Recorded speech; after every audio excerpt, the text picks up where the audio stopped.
Thank you all so much.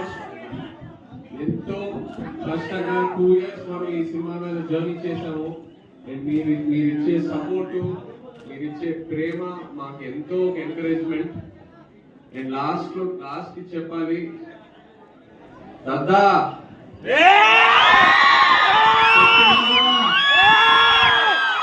ఈ పాలి ఆట దున్నగొట్టేస్తామని, ఇంకా మన సినిమా రాజులమ్మ జాతర అక్కడే నాగేశ్వరరావు గారు ఈ థియేటర్లో ఆల్మోగల్ సినిమా ఆడాం. ఆ తర్వాత అక్కినే నాగార్జున గారిది అలో ప్రదర్శన సినిమా ఆడాం. ఇప్పుడు ఆయన మనవడు నాగ చైతన్య గారు కన్నడ సినిమా ఆడుతున్నారు.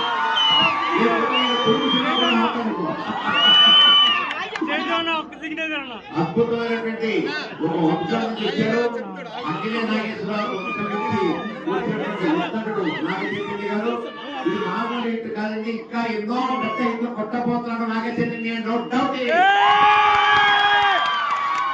కమిటెడ్ గా నిన్ననే బ్యాగ్ కాస్ట్ చూశాను, చాలా బాగుంది, చాలా చక్కగా డౌట్ గా చెప్తూ మాట్లాడారు, చాలా నచ్చింది. అద్భుతంగా చెప్పాలంటే నేను పెద్ద హీరో కొడుకుని లేకపోతే పెద్ద ఆయన కొడుకుని లేకుండా జీవితం అంటే ఏంటి, కష్టం అంటే ఏంటి, సుఖం అంటే ఏంటి అన్ని తెలుసుకుని మాట్లాడుతున్నా. ఆయన మాటల నుంచి వచ్చే ఆ హృదయం వచ్చిన మాటలు తప్ప ఫిల్టర్ లేని మాటలు. నిజంగా చెప్పాలంటే అలా ఎప్పుడైతే మనిషి ఉంటాడో ఖచ్చితంగా అతని జీవితంలో పైకెళ్తాడు.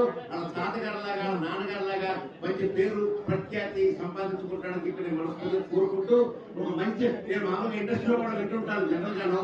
అక్కడే మన నాయ చైతన్య గారు చాలా మంచి ఉదయ గల వ్యక్తి, ఒకళ్ళ సాయం చేసే వ్యక్తిని కూడా నేను విన్నాను. సామాన్య హీరో అలాంటి టాక్ రావడం చాలా గొప్ప విషయం. గట్టిగా చప్పటి కూడా ఆశీర్వదిస్తుంది గొప్ప.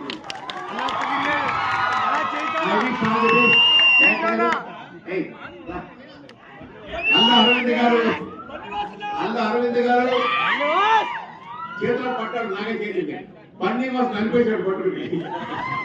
చెప్తున్నాను, వీళ్ళిద్దరు కష్టం ప్రతి ప్రేమలో కనిపిస్తోంది.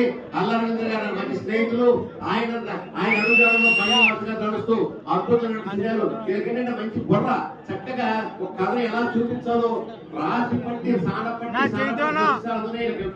సక్సెస్ వస్తున్నాయి. ఆ విషయాలు చూస్తున్నాను. అవి మళ్ళీ విషయం కావాలనుకుంటున్నాను. Thank you.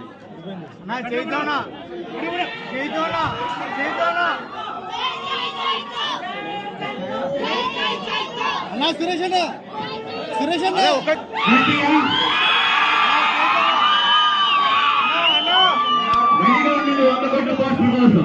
అన్న మళ్ళీ వస్తారని, అలాగే మళ్ళీ వస్తారు. ఎడగొట్టి సినిమా మామూలుగా లేదు, గంట కొట్లు కొడుతున్నారు.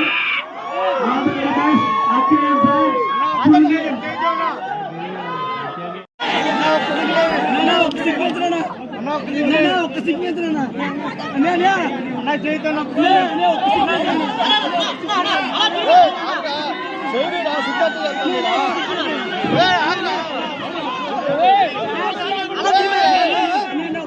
అన్న రాయన్న అన్న